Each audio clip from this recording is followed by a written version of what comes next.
Hello Virgos, welcome to Gurumaa Hindi tarot. और ये reading है इस बारे में कि क्या आपको पैचअप करना चाहिए।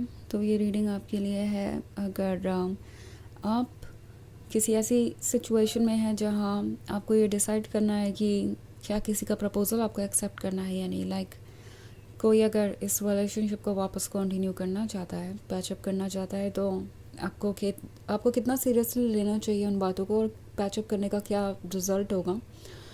ये आपके एक्स हो सकते हैं या कोई कॉम्प्लिकेटेड रिलेशनशिप जिसमें आप हैं, जिसमें आप दोनों के बीच आर्ग्यूमेंट्स हुई और अब ये पर्सन फिर से इंटरेस्टेड लग रहा है, बहुत पॉजिटिव और स्वीटली आपको अप्रोच कर रहा है और आप जानते हैं कि ये पैचअप चाहते हैं या ऐसा लग रहा है आपको कि ये पैचअप के बारे में सोच रहे हैं एंड आप सोच रहे हैं कि अगर ऐसा होता है तो आप कैसे रिस्पॉन्ड करें। तो ये रीडिंग डेफिनेटली उस केस में कुछ मैसेजेस दे सकती है।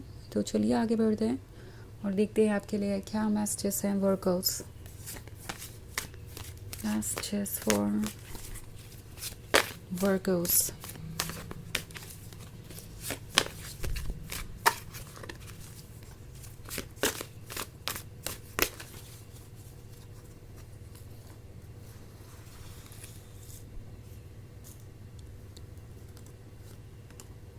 Five of Pentacles,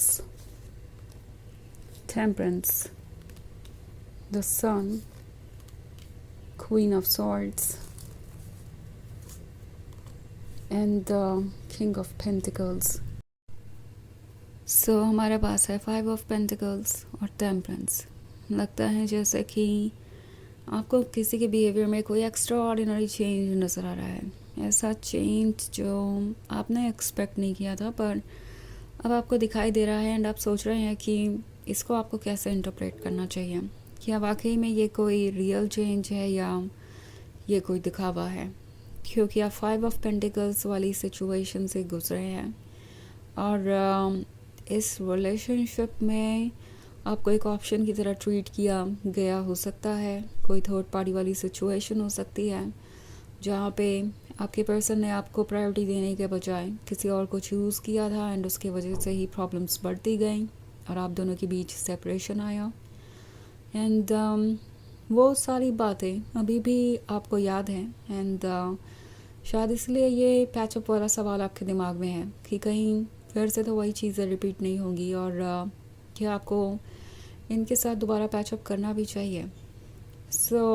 अगर आपके मन में ये सवाल है तो प्रैक्टिकली सोचिए, क्योंकि फाइव ऑफ पेंटिकल्स और किंग ऑफ पेंटिकल्स ये दोनों साथ में होने का मतलब है कि ये पर्सन किसी एडवांटेज के बारे में सोच रहा है।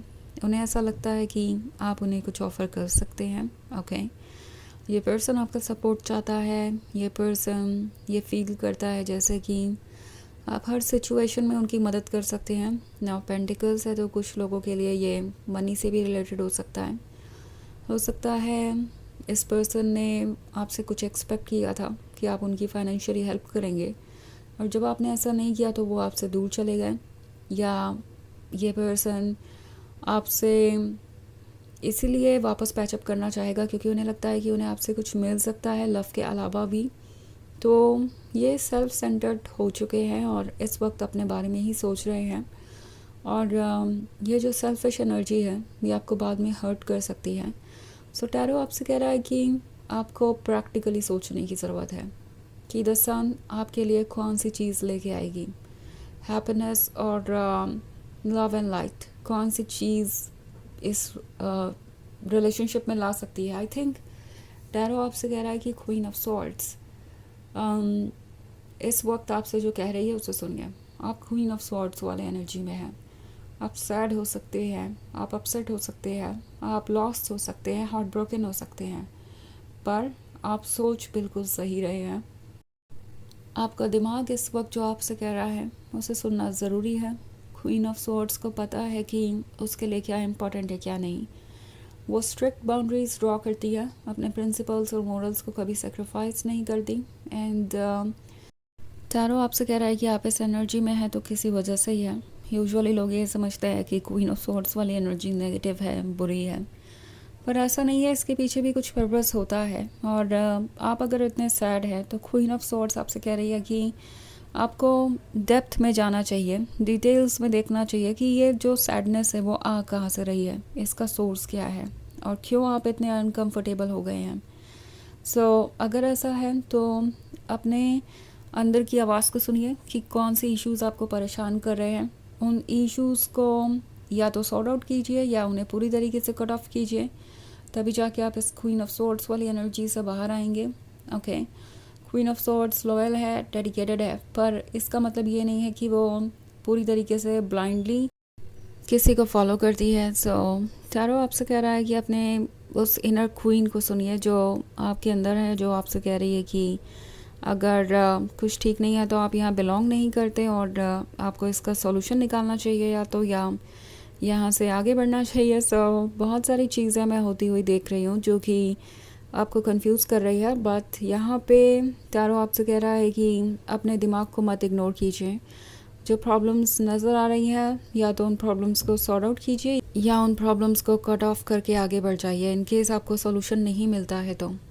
वैसे ये एक जनरल रीडिंग है तो ये सबसे रेजोनेट नहीं करेगी, एनर्जी रिवर्स हो सकती है अगर आप क्रॉस वॉचर हैं। इसके अलावा अगर आप पिछले वीक की रीडिंग या ईयरली रीडिंग देखना चाहते हैं 2025 की, तो उसका भी लिंक आपको डिस्क्रिप्शन बॉक्स में मिल जाएगा हमेशा की तरह। तो चलिए आगे बढ़ते हैं और देखते हैं आपके लिए और क्या मैसेजेस हैं। Virgo, messages for Virgos, 4 of Pentacles, Judgment, 2 of Cups,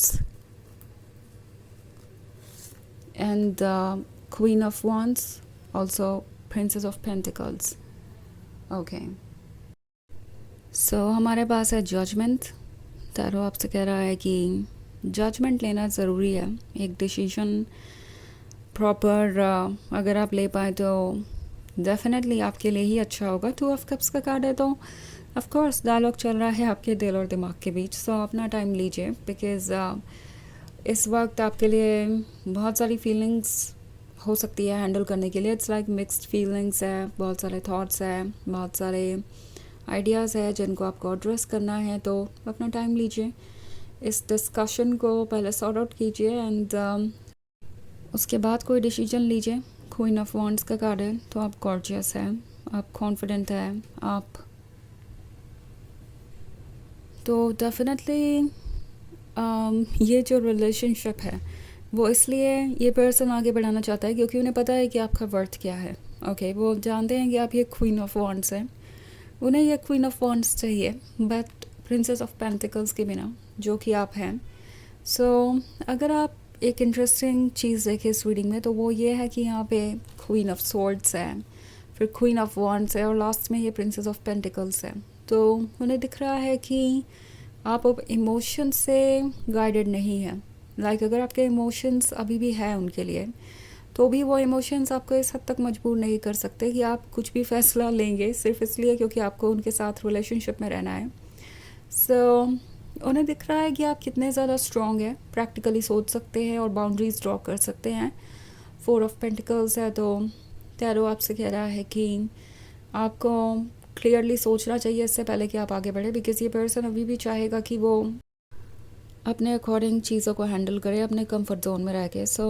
आपको ये सोचना पड़ेगा कि ये आपके लिए कितना बेनिफिशियल है, क्योंकि इस पर्सन को तो सारे बेनिफिट्स दिखाई दे रहे हैं तो वो इस रिलेशनशिप में आना चाहते हैं। But then at the same time आपको ये डिसाइड करना होगा कि क्या आप इस तरह से खुश रह सकते हैं या कुछ ऐसा है जिस पे आप चाहते हैं कि वो वर्क करें। ऑफ कोर्स अगर आप एक रियल पैचअप चाहते हैं तो इसके लिए कुछ रियल टॉपिक्स पे डिस्कशन करना पड़ेगा जिससे कि ये जो रिलेशनशिप है वो वर्क करे पैचअप के बाद, अदरवाइज़ आप फिर से डिसअपॉइंट हो सकते हैं। तो चलिए देखते हैं आपके लिए ऑरेकल मैसेज क्या है।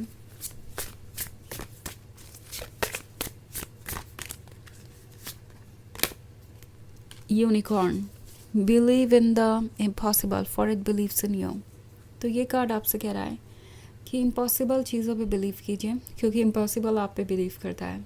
इसके कहने का मतलब ये है कि अगर आपको कुछ इम्पॉसिबल लग रहा है तो भी वो पॉसिबल है एंड आपको बस इसके बारे में केयरफुली सोचने की ज़रूरत है। इन केस अगर आप पैचअप के बारे में सोच रहे हैं तो हो सकता है आप ये फील कर रहे हो कि ये पर्सन कभी पैचअप के लिए आपको अप्रोच नहीं करेगा, पर ऐसा होगा। एंड फिर ये आप पे डिपेंड करेगा कि आप कैसे रिस्पॉन्ड करते हैं। तो ये है रीडिंग इस बारे में कि क्या आपको पैचअप करना चाहिए। आई होप आपको अच्छी लगी होगी। Thanks for watching. Till next video, bye.